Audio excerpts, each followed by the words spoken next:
What's up guys, Ben Milliken here back for Carl's Mystery Tackle Box. You know, during the spawn and then the immediate post-spawn, it can be some really tough fishing, or it can be some amazing fishing, but it can be tough because a lot of times you can't see the beds, you don't know where the bass are bedding at, and then once you see them, you might have got too close and you spooked them, and then when they're in the immediate post-spawn, a lot of the time they're just not thinking about fishing. But have no fear, I got 4 different soft plastic baits that I like to throw during the spawn and into the immediate post-spawn. They're gonna help you guys get out, figure out these fish, and hopefully get a couple to the boat.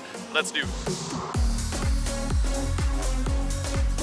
Real quick before we start, let me show you guys the 4 different baits I like to throw in this period that we're gonna be talking about in the video. They're 4 very different baits that I throw on 4 different rigs, and they all catch fish really well. We'll kind of do them in order. First one will be the Strike King Ocho. That's just a stickworm, a 4-inch stickworm, watermelon red, really good color. And then this guy right here, this is actually the Carl's Kicker Craw. It's a bait that has some features of 2 different types of baits that I really like. We'll talk about those in a second.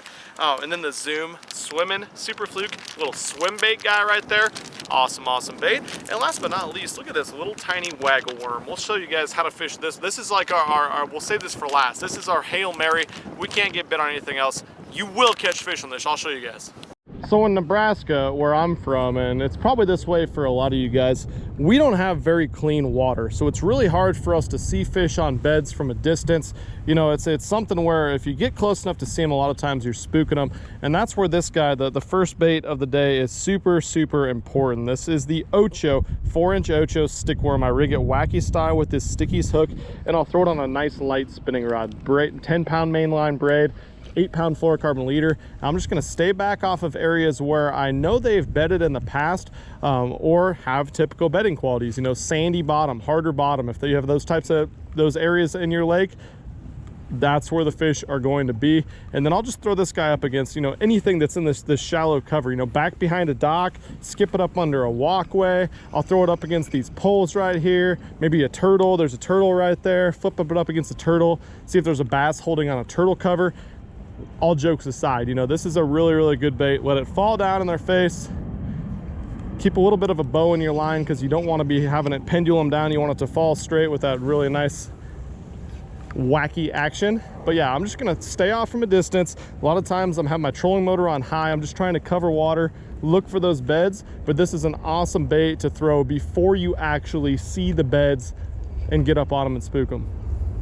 Now, once you actually get a fish on the bed, we don't have any bedding fish today. It's a little bit early here in Nebraska, but once you get a fish on a bed, this guy right here, this Kicker Craw, is my first bait that I'm gonna throw in there. This is a nice compact bait. And let me explain to you guys how I rig this. There's a reason that I rig it exactly like this and why I use this bait. Well, first off, you know, it has little flap tails. It's kind of like a flip and jig, like a Zoom Super Chunk or something like that, but it's got some little appendages that flap too. So I mean, this can mimic a crawdad, it can mimic a bluegill, it can mimic a salamander or something like that.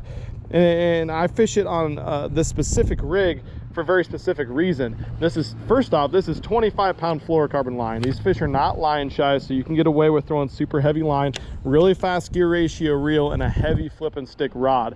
You want this hook to penetrate when you hit them and you get them on that bed, because a lot of times that's going to be your only option, is to catch them on a flipping bait like this. Now, you guys might think that's too big of a hook. A lot of people might say that, but it's not at all. I like that hook to be very close to the end of the bait. The reason is for that, a lot of these fish will pick up the bait by the very tip of it, and if your hook point is right there and the fish bites on right there on the meat to move that off there, it's going to swing and miss every single time.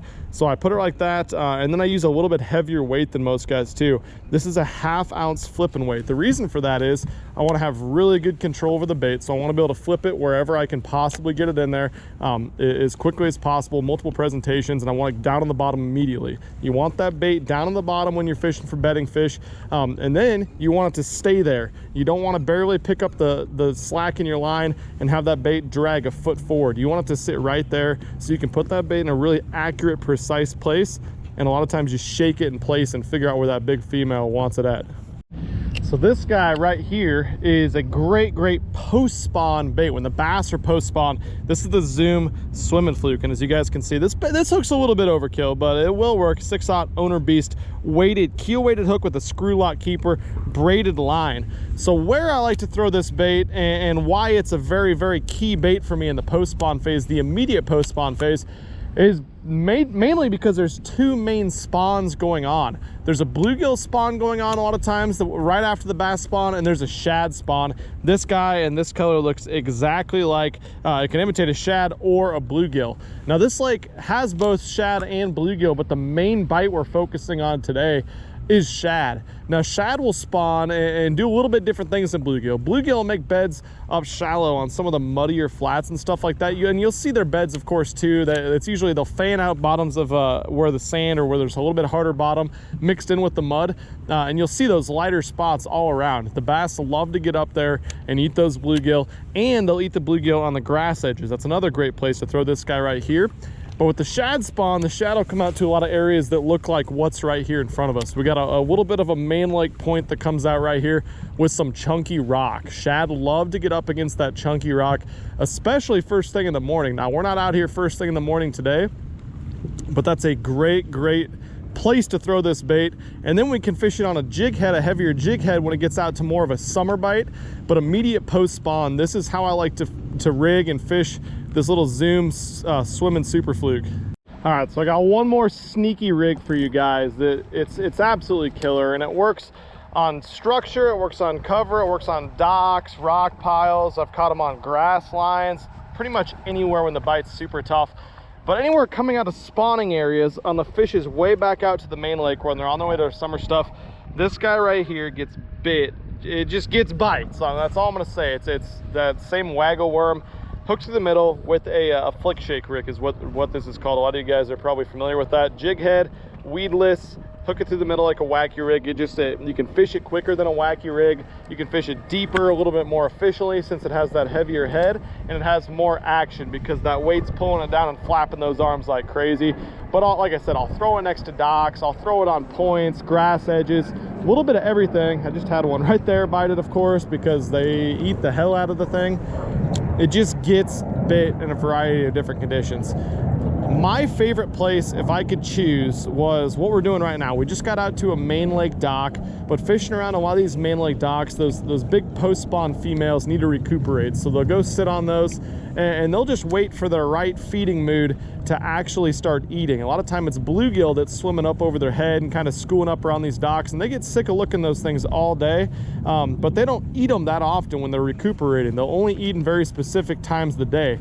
So when you're having a lot of trouble getting bit on your traditional flipping baits, or maybe you're throwing a big swim bait under there and they don't want to take the time to go get that, this little guy is almost irresistible to them. It seems like this little flick shake rig, you can throw it just about anywhere and get bit. Now, if you don't have docks like this, another option is grass lines. Grass lines are a great area, especially if there's any points in the grass or a very defined edge. Throwing this guy right down the side of that will get a ton of bites right in the post-spawn period. My tackle I throw the flick shake on is similar to the regular wacky rig. I'll beef it up a little bit though, since we're throwing a little bit heavier bait and a lot of times fishing it out a little bit deeper. This is a 7.2 medium spinning rod, 30 size spinning reel, 10-pound braid, and 8-pound fluorocarbon leader. If I use anything heavier like a bigger 6-inch worm or a 1/4 ounce plus head, I'll bump it up to a lighter casting setup. But this guy is my bread and butter. I cover water with it. I let it fall on its own slack line.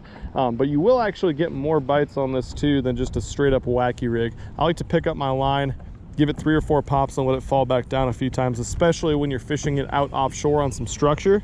Seems to get a lot of bites like that. There's one. Yep, the whole flick and shake. I told you guys, this guy catches fish. Not a giant fish, probably just a little male guy that's out somewhere in the spawn phase, before, during, or after, maybe fry garden. But look at that. Call this rig the old wing ding for a reason. I don't know why. It looks like a wing ding, I guess. That's why we call it that. But right in the roof of the mouth, flick shake, gets bit.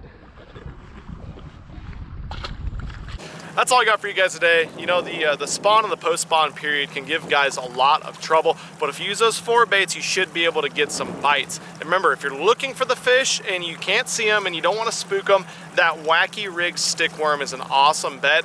If you found a bedding fish, definitely throw in a little tight, compact creature bait like that kick and craw. In an immediate post spawn, throw that Zoom Swimmin super fluke around or any little swim bait, and you can just flat out get some bites. But if the bite's super tough, do not be afraid to get out, throw the old flick and shake, and catch some dadgum launches. But yeah, thanks so much for watching this one. Don't forget to go down and subscribe to Mystery Tackle Box. I'll catch you very soon. Matt, peace.